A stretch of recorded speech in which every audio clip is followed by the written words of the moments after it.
প্রশ্ন বলছেন, আসসালামু আলাইকুম। ওয়ালাইকুম আসসালাম রাহমাতুল্লাহ। বলছেন, আমার প্রশ্ন, 10ই জিলহজ হজের আনুষ্ঠানিক 5টি কাজ রয়েছে। এখন প্রশ্ন হচ্ছে, যদি 10 তারিখে কাজগুলো সেদিন না করে 11 জিলহজে করলে গুনাহ হবে কি?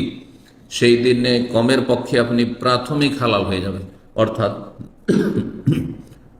পাথর মেরে নেবেন, বড় জামা রাখে 7টি, আর তারপরে মাথা মুন্ডন করে নেবেন। আর কোরবানির টাকা পয়সা ব্যাংকে যদি জমা করে দিয়ে থাকেন, কোনো বিশ্বস্ত ব্যক্তি দিয়ে থাকেন, আপনার কাজ শেষ হয়েছে। কোরবানি আগে হইলো পরে হইলে দেখার বিষয় না,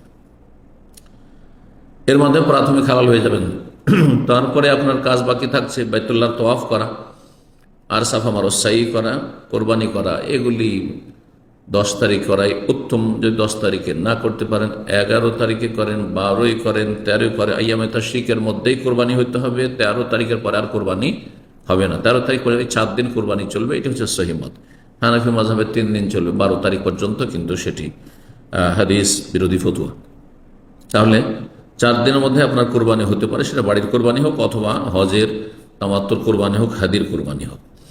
আর আপনার যে বাইতুল্লাহর তওয়াফ, হেফাজা করা ফরজ তওয়াফ আর সাফা মারোয়া সাই, যার মাধ্যমে আপনি ফাইনাল পূর্ণ হালাল হবেন, সেটি 10 তারিখ করে হচ্ছে শ্রেয় উত্তম। আর যদি 11, 12, 13তে করেন তো জায়েজ। তারপরে বিলম্ব করবেন না। আল্লাহু আ'লাম।